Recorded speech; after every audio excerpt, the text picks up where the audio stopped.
Hey guys, it's Sam here, and I am coming at you live from a mushroom biome. And I know this is a bit of a strange way to start an episode, but with like upload difficulties on some of the past couple of episodes, I just thought that I would take a little bit of time to venture off and find a mushroom biome, so that way I could kind of get out of the way. You know, I collected some mycelium blocks, took some soil samples.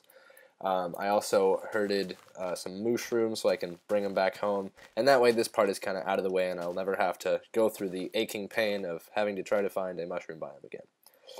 So yeah, here we have about something like what 13, like 13 mushrooms. I'm gonna turn down my sound. That's kind of getting annoying. So we've got about 13 mushrooms here in this little pen, and I'm gonna try to lead as many of them back home as I can. And in case you didn't notice, we're at about Z coordinate 6,300, so we're a little bit a ways from home. So, using only the powers of wheat and lots of time, I'm going to venture across the ocean and across many biomes, and I'm going to try to get home, and then, most likely in real life, a couple of days later, I'm going to resume the episode. So I'll see you in a few seconds. Alright, so one full day later, in real life, here we are, back home, back at the mansion, or whatever you want to call it. And here are my mushrooms. There are 8 of them now. Actually, well, there's 6 and then a couple of baby mushrooms. Actually, about 2 of them out of like the original 13, I think. Or, yeah, 13. Out of the original 13, about 2 of them made it back, and I had to kind of breed them to keep the species repopulated as I was traveling. But after quite a while, I've managed to travel all the way home with these guys and bring them back. And I did not die. Luckily, we've still got our samples and stuff there. I also collected some resources from other animals while I was on my way. On my way there and on my way back. We got a couple stacks of pork chops, which I turned into tallow. A lot of that I've already made into dynamite, which I'll use to make mining charges later on when I get a little bit more. We also got some steak. We got some feathers. We got some other cool stuff. And well, yeah, that's the deal. So let me grab some rope first, and then I'm gonna go show you how the under bit of the breeding farm is going along, and then I'm gonna show you something else very neat. So let's travel over here. I kind of want to make some potions of swiftness. God, I hate rain. I hate rain for so many reasons. It looks awful. I guess my sound for rain isn't really in effect right now. But it looks awful, it sounds awful, and it makes my windmill not power things anymore. So here we go. You guys remember this place, hopefully. Under the breeding farm, this neat little animal corralling place with the water. And under here, we've got our little animal killing, slaughtering area. And of course, we got our timer over here that I built. We got our timer. Haven't turned this on yet. I just haven't placed the torch on here yet. And we've got some very complicated gearbox work here. Really, all this is doing is routing like gearboxes into these 6. I think it's 6 on this side. Yeah, into these 6 gearboxes here. It's kind of difficult to get them all in one compact place because you have to have at least one axle between gearboxes. But you know, I accomplished it through this little maze of stuff, and so these are going to be where the saws are attached to for when the animals, it's pretty self-explanatory, they fall down here, flow through the water, and they get killed on the saws. Let me just do this. There we go. And we should have rope all the way down there now. Same thing on this side. All of this power is coming from the water wheel, and then down here, this is just going to be, this is a work in progress. Got a skeleton here, and this is going to be where the drops go. So the drops are going to fall down like here and over here. Yeah, over here somewhere. We'll use a system of hoppers to kind of route the drops, direct them to different places, and then we can do some stuff with them. I'll probably process the leather into tanned leather. Process the pork into tallow because that's really all I'm going to use it for. I have beef if I want before I want to use meat. This is something really neat that Flower Child did in Better Than Wolves. He made the conversion ratios for different types of meat, like different in Better Than Wolves. So, for example, one pork chop gives you one tallow, but it takes four steaks in order to get you the same amount, which is really cool because that gives pork chops. Because what I thought when beef was introduced in Minecraft in I think it was 1.8, I thought like this basically makes pork chops obsolete because you know you've got food, it's worth the same amount, and it's right. This isn't working because of the windmill. Yeah, basically I thought that beef made pork chops obsolete, but now that we have pork, which is much more valuable in making tallow, like I wouldn't want to use 4 times as much beef just to make the same amount of tallow. So pork actually has a unique use within this mod, and I think that's kind of really neat. Flower Child did a lot of stuff like that with Better Than Wolves. So down here is another area that I've been working on. Just another example of that kind of principle is clay, which didn't really have much use other than making aesthetic bricks, but now it's very important in the pottery system. So enough about that, but down here I've been doing a lot of digging, and we have this large circular area. It's about, I think, 52 by 52. If you were to make this, yeah, 52 blocks in diameter, I think. So this is going to be, I think I'm going to use this as like a storage room. I'm probably going to put my enchanting setup down here, and some other stuff, you know. This will basically be a big utility room, and I might have, you know, like doors and places that lead off to other areas. So this will be kind of like an underground hub for a lot of things. And I'm going to just take care of this creeper. But also, we have something that's very neat, which I'm going to show you before wrapping up this little section here. Got to eat some food. Where is it? There's a little hole in the ground somewhere. I think it's over there. There you go. And over here, what I found when mining, I kind of covered most of it up with stone, but there's still this little hole down here, and this leads down to an abandoned mine shaft, which is really cool for some reasons. But this is actually, I think this might have been the original abandoned mine shaft that I found in like the first or second episode. This is like a different area of it, I think, because I found some torches that didn't look like they were randomly generated. But if we go down here, where do we find? I think it's down over in this area somewhere. You gotta be careful around here. You find some cave spider spawners. Dang it. God. These things are so annoying. Yeah, cave spider spawners. So we gotta kind of come in here and let's torch these up if we can. Damn. Ah, get away from me. These things are, they're much more difficult to, nope. These things are much more difficult to fight than regular spiders because they're only 1 block wide. And my screen recorder just cut out for a minute there. But basically what I was saying, I kind of unsuccessfully tried to finish torching up these spider spawners, but as you can see, they're still kind of ambushing me here. And basically I was just saying that I'm going to be able to use these spider spawners for a very, like a much more efficient mob trap, which is going to be quite cool. So I look forward to that. I got to torch the rest of these up, you know, quarantine them off and make a trap out of them. But instead of, see, I was originally thinking about improving my original monster spawner or my original mob trap because, ow, damn it, because just because the spider efficiency wasn't very good. They were dying a lot of the time just because I don't think I got the drop distance quite right. So a lot more spiders were dying than I was able to ooh. Bane of arthropods. Then I was able to you know, save and then use for XP. So that became a bit of a problem. But instead of, I think, coming back and working on that, I think I'm going to dedicate some effort into making this into an efficient monster spawner, because this is 4 spawners as opposed to 2, and gotta make some more torches here. And yeah, so I think I'm gonna, oops, not the string. So yes, I will definitely be using that, make a mob trap out of this, and because you guys have already kind of seen that process in my previous episodes with the other mob trap, I'll probably do a lot of that off camera and then show you my work when it's finished, and that'll be quite cool. I look forward to making a trap out of this. Cave spiders also have less health, which means that I don't have to dig as huge of a pit underneath this. Gosh darn it! I don't have to dig as big of a pit under the spawner.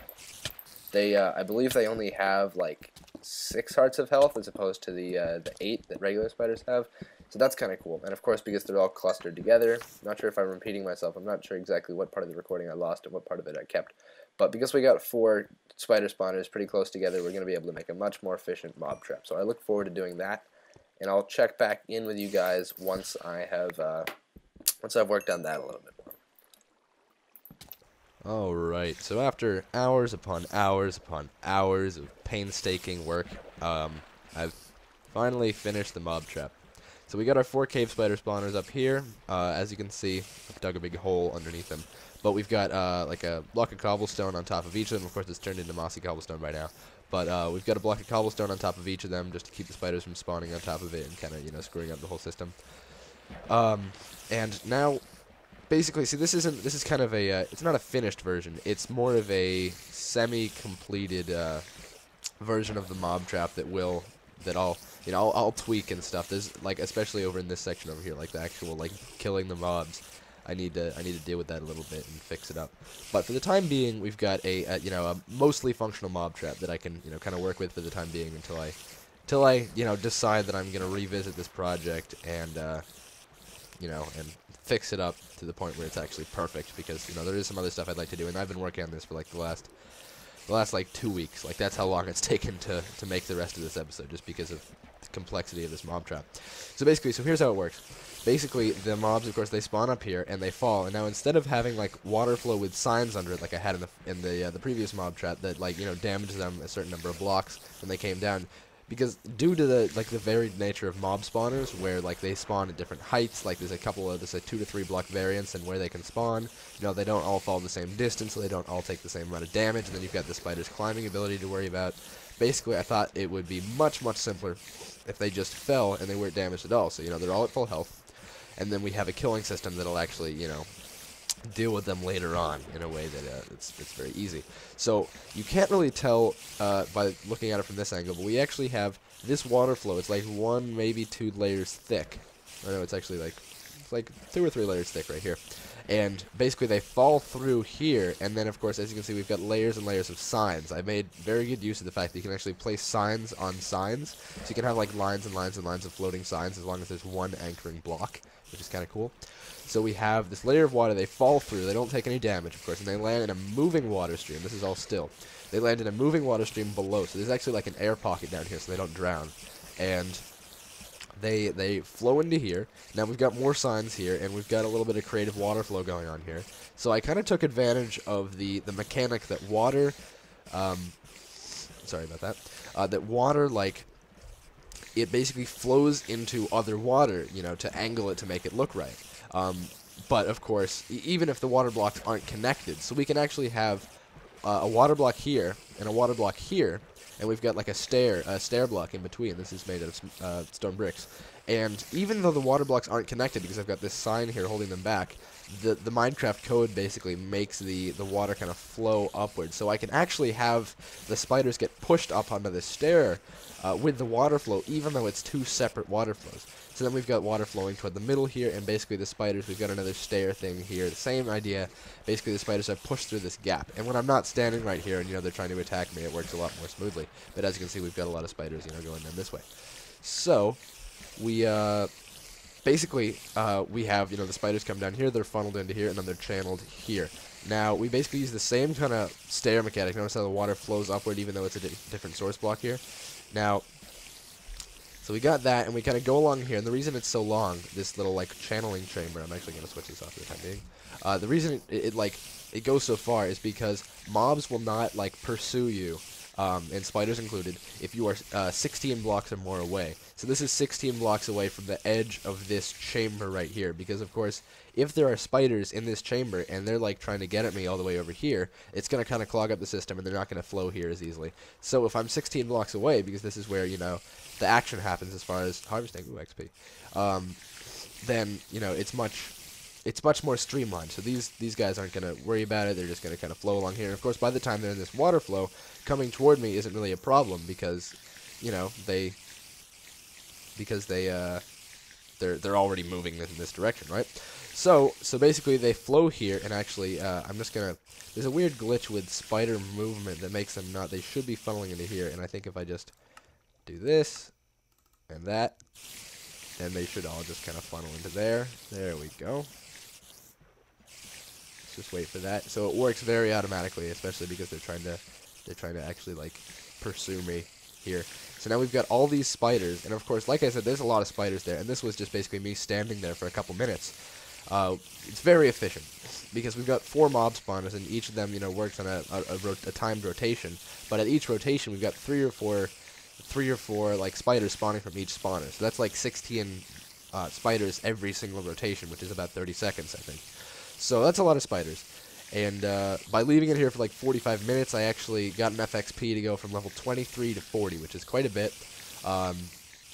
And also, like, it actually made my computer, which is pretty good, like, considerably lag from all the spiders. So it's a pretty efficient mob spawner. Now, instead of manually killing them, I'm trying to take advantage of use of the dragon orbs that Flower Child added into the mod. And this is a little bit difficult because dragon orbs are kind of unpredictable, just like XP orbs actually, are kind of unpredictable as to like how they spawn and the way they're filtered and stuff. I still haven't completely figured out the system. But basically, if we flip the switch, this is just connected to a saw up there. It's going to kill these spiders. And of course it's very fast. And there we go. So we have the dragon orbs flowing over this hopper, which has a soul sand filter, so it's filtering them out. And there we go. The XP is going toward me. Let's see how much I can get from this. 41, 42, and there we go. So all the spiders are cleared out of there pretty darn quickly. And then we've got the spider eyes and the string and stuff. It's all filtered into here, and of course this hopper is full, so it's not really doing anything. But there you go. And of course we've got a little bit of stray dragon orbs over here. I'm not exactly sure how those got there. And like I said, I'm still trying to kind of figure out how I can make like all of the dragon orbs, because of course that was only 2 minutes worth of mobs. So you can actually waste a lot of dragon orbs if a bunch of them are falling there after like 45 minutes. So it's I'm still trying to kind of figure it out, but as you can see, it works pretty well. So, and of course, one level, you know, level 40 to 42 is pretty good, because that's like maybe somewhere between maybe 7 and 10 levels originally. So, a fair bit of XP, and sorry about that, the hopper filter with the soul sand, it actually like takes a bunch of dragon orbs. It takes like 4 to 6 of them, and basically makes them into one big XP orb. So it's kind of condensed into a few large XP orbs. That's kind of neat. But you can get, I think this is going to be like a pretty reliable source of XP from now on, which is kind of cool because, of course, with the changes to enchanting of Soulforged Steel in like a couple updates ago, it's not exactly, let's see if I can just get that into, no, that doesn't work. Hold on a sec. I'm just trying to get this stuff into the other hopper so it doesn't disappear. There we go. So with the changes to enchanting Soulforged Steel stuff in like a Better Than Wolves update, few versions ago, you know, I want to be able to actually enchant Soulforged Steel, and so for that I need like a ton of XP levels. So there you go. And I'm just gonna kind of travel back up to my base as I talk. But I'm probably gonna leave the mob trap as it is for now. I haven't set up I haven't actually made a full enchanting setup so far, so I'm not gonna worry about, you know, perfecting it for the time being. But now that I've got that down, you know, it's a little bit easier to deal with, and I can, you know, use that for what it is at the moment, and then I can improve it when I get the opportunity. But I kind of got a little bit off task with this episode, you know, going to the mushroom biome and mob trap and stuff like that. I'd like to get back to the breeding farm and finish that and get that out of the way, and then I can move on to some other projects like fully automated pottery, which is quite a challenge. Uses a lot of pistons and block dispensers and stuff like that, but it'll be really fun and satisfying and stuff like that. So yeah, here's the breeding farm here. I'll go into more detail about what's going on there next episode. I'd like to build like I'm still working on making an automatic wheat farm to put on top of the breeding farm to kind of supply the wheat for breeding. So I'm still working on that. I'm going to try to have that by episode 13, I guess. Oh, and one more thing before I go. I just kind of looked at your guys' comments on episode 10, because, of course, I recorded episode 11 before episode 10 went up, so I didn't really have the opportunity to like, respond to them in that episode. But I got a lot of good feedback on the episode where I was talking about, like, you know, the way YouTube works, and, you know, asking, like, what kind of stuff people watched. on our channel, and it was kind of cool because it looks like a lot of people actually watch both, the Chaps and Better Than Sam, which is kind of neat because, you're staying up to date on all our content, and it shows that that you're loyal viewers, and that's really great. I've gotten a lot of great feedback. I really like the subscribers that watch our videos. So let's just see. Smite 5, knockback 2, looting 2. Alright, it's not exactly sharpness, but it'll be pretty useful against zombies, I guess. So alright, I'll take that. And the looting 2, I guess, is nice as well. Of course, it's still a diamond sword, so it's not that bad. What else was I gonna say? So yeah, so I really enjoyed your feedback on the last video, or I guess it wasn't the last video. It was on episode 10, part 2. But yeah, I'm gonna try to keep regular uploads going. I'd really like to, continue Better Than Sam and explore its full potential and so on and so forth. And watch me just like fight off hordes of mobs. Yeah, so I'm looking forward to that. I got some really cool stuff planned. I don't have all the free time that I would like to get it done, but I'm doing my best. And we're gonna have some other Chaps content coming out as well. I'm gonna try to get like another series going with Emmett and Keegan that's a little bit easier to produce than our adventure series, because that takes a lot of time and effort and stuff. And yeah, so we're gonna try to get some other content going. We've got things planned. We've got other series. We might do like a Tekkit series maybe, if that's what you guys like to see. Leave a comment. Let me know what you think about that, and if there are any other ideas, besides Tekkit, because a lot of people are doing Tekkit and it seems to work out pretty well. But we don't want to be too cliched about it. But if you guys have any other ideas, then that would be much appreciated, because we like feedback and we like doing what you guys like to watch. And then I'm still kind of rambling on, but I wanted to say a couple more things. Ow, get away from me. Oh yeah, also, Better Than Wolves has been updated to 1.3. I'm not playing 1.3 in this episode right now, but I will update it for the next, and we can explore some of the cool new features. I'm really looking forward to when it gets updated to multiplayer. Right now it works for 1.3, but it's not like, it doesn't work for, like perfectly for multiplayer. Like, I think it's very buggy in LAN, and it doesn't work with servers at all. So we'll see what Flower Child does with that. I'm really looking forward to multiplayer Better Than Wolves, and I think I've drawn this monologue on enough. So I hope you guys enjoyed this episode. I will we'll have more videos coming soon. We got more content on the way. Oh, one more thing. Okay, I swear this is the last thing I'm going to talk about. We're thinking about starting a Chaps podcast, like just kind of a casual, laid back kind of thing where we just chat. It's gonna be the three of us, and then there's a couple of friends of ours that you guys don't know about that I'd like to bring in on the project as well. Just do a kind of fun little podcast. I think it would be a good time. Oh god, creeping. Oh god, this is a disaster. But yeah, so tell me what you guys think about that. Just let me know what you think of all these ideas. So I'm gonna try to repair the damage that that I just inadvertently caused off camera, and I don't know what's going on over there. I'm assuming an Enderman messed up. Everything's kind of falling apart, but that's okay, because we shall prevail in the end. So yeah, that was a really long outro, but I hope you guys enjoyed this episode. If you did, feel free to leave a rating or comment or whatever. If you want to stay up to date on our content, subscribe, all that good stuff. And I'll see you guys next time. Bye. Alright, so you've already heard my spiel about ratings and subscriptions, so I won't go through that again. You know where the buttons are. Here you can watch the last episode of Better Than Sam and the next episode of Better Than Sam when I happen to make that.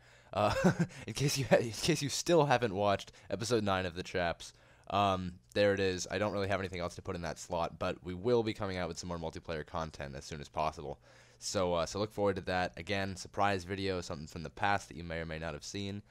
And that'll do it. So stay tuned for more stuff, and I hope you all have a great day.